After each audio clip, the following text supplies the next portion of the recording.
Masmavi İç Mutfakta'ya hoş geldiniz. Sevgili arkadaşlarım, bugün sizlere bomba bir tarifle geldim. Kıyır kıyır dereotlu poğaça yapacağız. Pastanedekilerini unutun diyorum. Hemen başlıyorum. İyi seyirler dilerim. Hamurumuz için gerekli malzemeler: 2 tane yumurta, bir tanesinin sarısını kenara ayıralım. Onu da streç bir folye ile kapatıyorum. Yumurtanız çok beklerse kabuk bağlar, yarısı ziyan olur. Aklınızda bulunsun. Yarım su bardağı sıvı yağ, 1 yemek kaşığı sirke. Ben üzüm sirkesi kullandım. Elma sirkesi de olur. Sadece beyaz sirke kullanmayın. 1 yemek kaşığı şeker. Şöyle tepeli olsun. Korkmayın, poğaçanız tatlı olmuyor. 1 tatlı kaşığı silme diyebilirim hatta. Çok hafif tepeli tuz. 1 yemek kaşığı yoğurt. Bakın sevgili arkadaşlarım, yoğurt biraz katı kıvamda. Yoğurdunuz çok suluysa biraz suyunu alıp 1 yemek kaşığı dolusu katı kıvam olan yoğurdunuzu ekleyin. Çok sulu olmasın.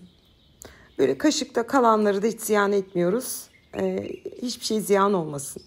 125 gram oda ısısında yumuşamış tereyağımızı ekleyelim. Arzu ederseniz yarım tereyağı, yarım margarin de kullanabilirsiniz ama tüm margarin kullanırsanız kıyır kıyır olma ihtimali biraz riske girer. 1 pakette kabartma tozu ekleyip hepsini güzelce karıştıralım. Buradaki amacımız yani bu malzemelerin birbirine tamamen geçişmiş olması. Bu kıvama getirdiysek tamamdır. Toplamda 2,5 maksimum 3 su bardağı unumuz var. Unumuzu ekleyelim. Kabaca bir toparlayıp yoğurmaya başlayalım. Sevgili arkadaşlarım, her zaman belirtiyorum, una lütfen dikkatli ekleyin. Şöyle bir kaşıkla toparlayın. Elinizle yoğurmaya başlayın. İlk yoğurduğunuzda şöyle tereyağı hamuru güzelce bir yesin.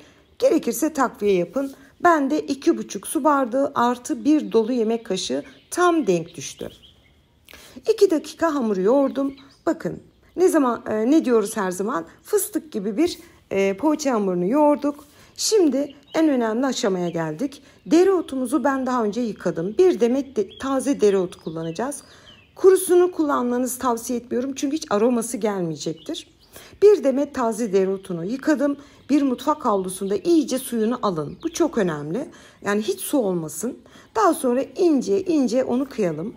Ben tahtada kıydım. Robottan geçirmenizi de tavsiye etmiyorum. Suyunu salabilir. O sap kısmını doğramıyoruz. Daha sonra bıçakla şöyle iri olan kısımlarını tekrar kıyıyorum.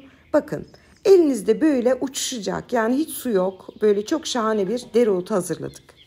Şimdi dereotumuzu hamurumuza ilave edelim. Her ihtimale karşı önlem amaçlı şöyle bir tutam un atalım üzerine. Ve yoğurmaya başlayalım. Yani o unu da ekliyoruz ki dereotu bir sebze, yani bir yeşillik. Yoğurma esnasında suyunu salacak, onu tutması için. Bakın sevgili arkadaşlarım, hamurun güzelliğine bakar mısınız? Dereotunu robottan geçirmediğimiz için, çok sulu bırakmadığımız için hamurun içinde tane tane kaldı. Yani böyle hamurunuz çok güzel oldu. Küçük detaylar ama tarif için çok önemli. Hamuru tezgaha aldım ve her bir tanesi ceviz büyüklüğünde bezeler alarak diziyorum. Ben lokmalık yaptım. Siz arzu ederseniz daha büyük boyutta da yapabilirsiniz. Ama kişisel tercihim lokmalık yapın. Hem daha bereketli oluyor hem de daha şık duruyor masaya getirdiğinizde. Bütün bezelerimizi aldım, hazırladım.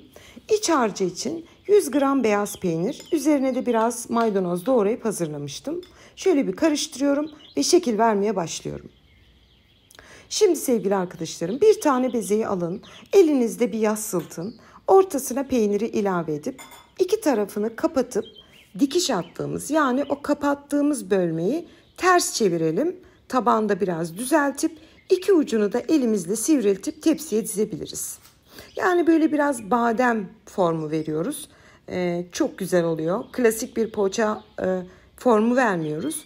Bu gerçekten servis ederken de muazzam bir görüntüsü var. Tekrar gösteriyorum. Elimle açtım. Tezgahta değil. Elinizde tavsiye ederim. Daha pratik oluyor. Elimle kapattım. Kapattığım bölmeyi ters çeviriyorum ve tepsiye diziyorum. Baktınız kıyısı köşesi yamuk oldu. O kadar güzel bir hamur tarifi verdim ki sevgili arkadaşlarım. İstediğiniz şekli verebilirsiniz. Şak diye yapışıyor, şak diye form alıyor. Hiçbir sorun yok. Şöyle kenarda da görüyorsunuz bütün bezeleri bitirdim. Bu arada hemen belirtmek isterim. Videomun sonunda pişmiş poğaçaları nasıl muhafaza ediyorum onu da göreceksiniz. Şöyle dikiş attığım yeri düzelttim. İki ucunu biraz sivriltip tepsiye diziyorum. Vermiş olduğum bu tariften tam bir tepsi dereotlu poğaçamız çıktı. Bir tane yumurta sarımızı kenara ayırmıştık. İçine 1 yemek kaşığı süt ilave edip güzelce açalım. Ve daha sonra dereotlu poğaçalarımızın üzerine komple sürelim. Bazen soruyorsunuz neden sütle açıyorsunuz diye. Süt hem yumurtanın kokusunu kırar hem parlaklık verir. Aynı zamanda sürme işleminiz çok kolaylaşır. Onu da hemen belirteyim parantez içinde. Üzerine de susam ve çörek otu serperek bitiriyorum. Ve şahane poğaçamız fırına gitmek için hazır. Önceden ısınmış alt üst ayar 170 derece fırında 35 maksimum 40 dakika pişmeye gönderdim. Bir püf noktası vereyim. 25 dakika sonra fırının kapağını bir açıp kapatın. İçindeki nemi bir dışarı salın. Sonra 10 dakika daha bırakın. Yani böyle tam bir kıyır kıyır olsun. Ben 35 dakika pişirdim. Nar gibi kızarmıştı. Sevgili arkadaşlarım size anlatamam. Tereyağı, dereotu, bu koku muazzam, bu lezzet muazzam oldu. Mutlaka denemenizi isterim. Hemen şöyle bir tele alıyorum soğuması için ve size tabii ki çok yakın gösteriyorum farklı açılardan videoya kaydederek. Çok güzel görünüyorlar ve poğaçalarımızı sunum için hazırladım. Yine size bir şöyle göstereyim. Ne şekli bozuldu, ne patladı, ne çatladı. Ama çok muazzam bir sanki bir makineden yapılmış. Hatta ben kız kardeşime vermiştim. O da misafirliğe götürmüş. Hazır pastane poğaçası sanmışlar. Ve pek yemek istememiş kimse. Ev usulü olunca tabii hemen kapış kapış olmuş. Hemen doku testine geçtim. Bakın sevgili arkadaşlarım. Yani bir dereotlu poğaça içine sebze girdiği için kıyır olma riski vardır. Kıyır olmama riski vardır. Çünkü içine bir sebze katıyoruz. Bakar mısınız?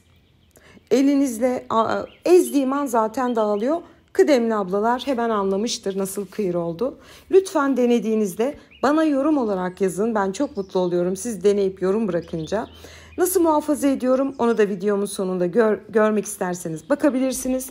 Şimdiden deneyecek tüm arkadaşlarıma afiyet, bal, şifa olsun diyorum. Yeni tariflerimde görüşmek ümidiyle. Hoşça kalın.